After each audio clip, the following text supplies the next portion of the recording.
Hello everyone, Maryne Hachey, psychic medium, intuitive healer. Today I want to talk to you about attachments. And throughout your life you may experience attachments and you may not. But these are for the people that are having a difficult time with spirits and attachments to the spirit world. Pardon me. So what is an attachment and how does it happen that it finds you? A spirit attachment is an energy or entity that has formed thought patterns of energy and literally links and attaches to you and your energy. And it can run havoc and do all sorts of crazy things. Okay? And so how does it come into your life if we, the living, have authority over it and you don't think you gave permission to it? But here's how you may have given permission. Through your thoughts, your actions, the words you speak, the things you entertain, and the company you keep. All play a huge role in attachments. For example, you know when you hear a knock at the door and you're not expecting anyone and you go to the door, you open it wide and you look around and there's nobody there, but you've opened that door. And in spirit talk, that's like, oh, hey, I knocked, you opened the door, I'm coming in. And so you really have to set clear boundaries so that spirits don't come into your life. And when they do, because they can and they do, especially when you let your guard down, you have to take authority and get rid of them. So here's what I always say. You know, I am the living. I have authority in the name of Jesus Christ over the unseen world. And so some of you say, well, but I don't believe in God. Whatever force, whatever thing you want to believe in, I choose the name of God because I believe in God. Because I'm the living, they are not, and therefore I have authority. And it's just the way it goes. And I wrote down my notes because I didn't want to forget anything because this is an important subject. So bear with me while I check my notes. Don't let people or spirits fool you into thinking that they're in control. Listen, fear holds a vibration all on its own, and it gives life to so many things. In fact, in rituals, a lot of killings are done based on the fear factor because it changes the frequency and blood flow. And so when these hormones are released, certain rituals require the fear trapped in the cells in order to give their ritual life. So it's a very powerful, powerful emotion, one that entities and spirits and attachments rely on to give them life. And so a very highly intelligent, active, physically encounter is because they have collected so much energy and fear-based emotions that it has then given it life of its own, hence the term entity. And so you want to be really mindful, and it's hard if you've lived your life in fear. Listen, I know all about fear growing up as a medium in a very witchy household with occult practices and also religious practices. I developed fear of God, fear of the occult, fear of Satan, like fear of possession, so much fear. And then one day it stopped. Because I started working on my light body and meditating and really focused my energy on healing myself, because we are energy beings, and as such things get stored on a cellular memory, and you have to work at pulling these things out. This is why I became a healer, is to assist people on their spiritual journey. So, moving forward.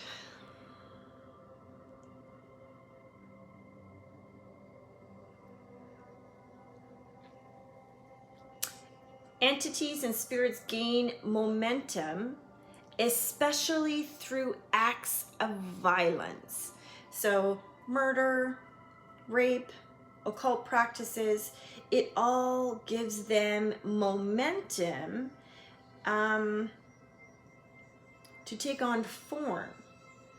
And so if you've been around this sort of activity, you know the fear and how it affects your life.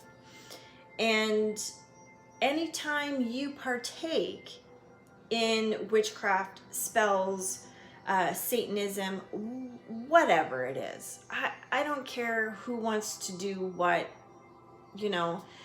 but you have to know that there is a tenfold rule. And what you put out, you get back tenfold times 1,000.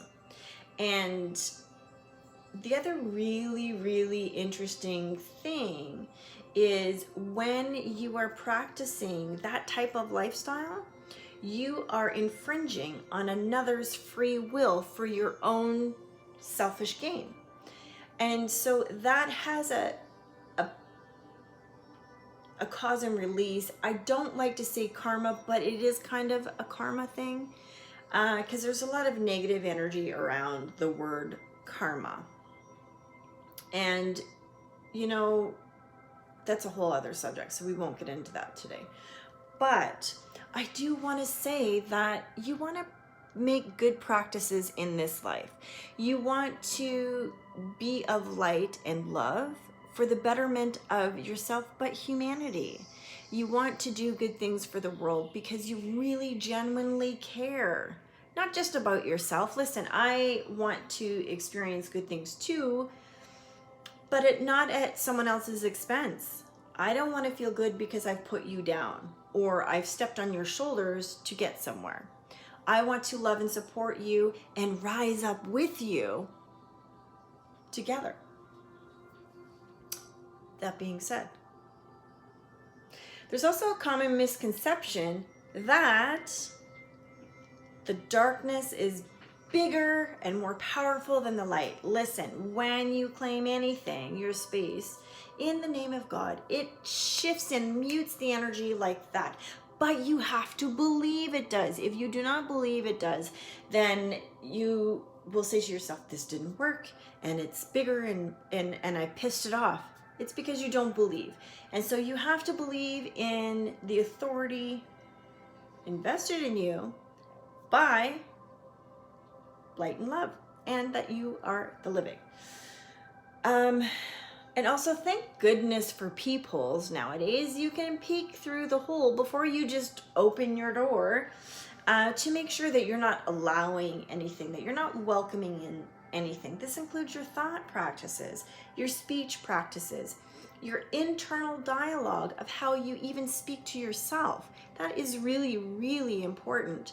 Negative self-talk sets the stage and the foundation for how others are going to speak and treat you. So be sure that it is something you want to put out there and experience. Listen, if you want to be loved and respected, you have to love and respect yourself by saying positive affirmations to yourself.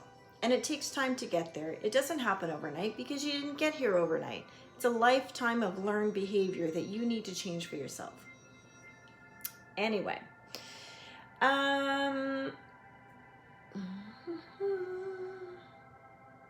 This is really important too, because I experienced this as a medium and as a healer. So as a healer, I set up practices for my clients to assist them on an ongoing basis, that if they need me, I am there. And that's part of the service, because a lot of times let's say you go for a massage. Oh, massage is over, you're done, carry on with the healing session, because you have homework, because this is a journey. And I know for myself, through the years, I didn't have anyone to turn to figure stuff out. It took me a long, treacherous road to get to where I am. So I like to provide extra service for people, to assist them so it's not so hard, so you do stick with it, so you don't fall off the bandwagon. And when you come back, it's not so much work for me to pull all this crap in that you've picked back up because we just released it all and you don't know how to manage and cope. So I'm gonna grab a sip of water.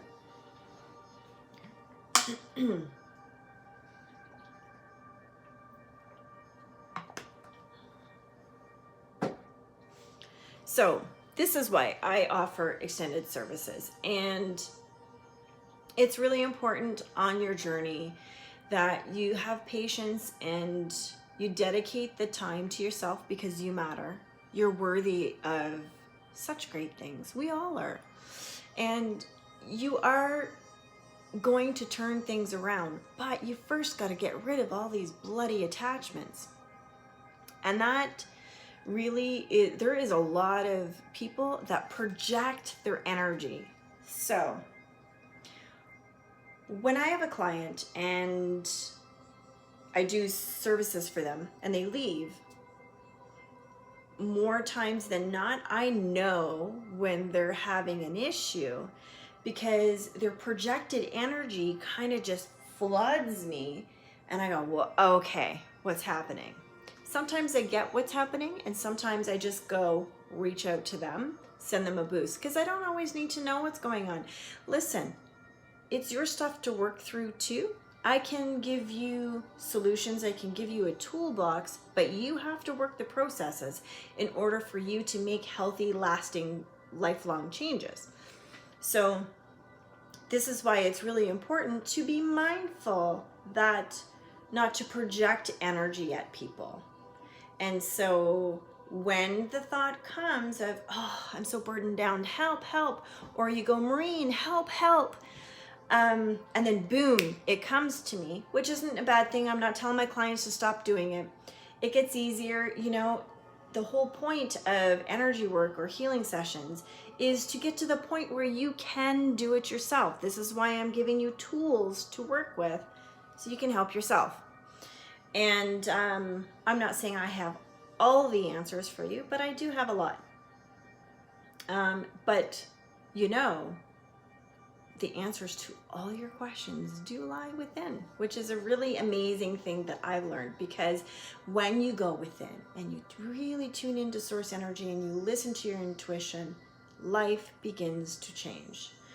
So be mindful not to project your energy. Listen, when you have a fight with someone, it's so easy to project your hateful thoughts or your negativity towards another person. It can affect them on a physical level. So not just on an emotional level where they're feeling your energy, especially if you're connected to them in a romantic way. But you can really affect them physically, mentally, emotionally, and it's just not necessary. You know, keep your shit to yourself. Work through your own stuff without infecting other people. So people, cut cords. You can still be connected to one another without tethering to one another and feeding off each other's energy and taking up space that's not yours to take up. Okay. How do you know you have an attachment?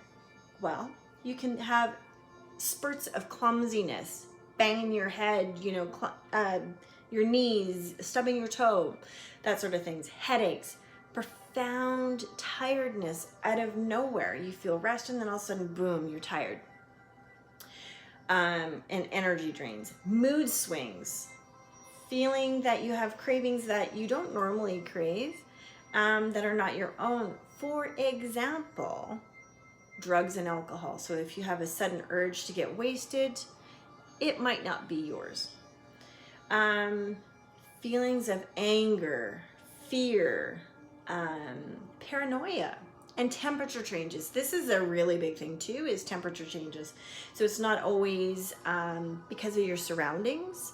It can be because of an energy flushing you and taking over.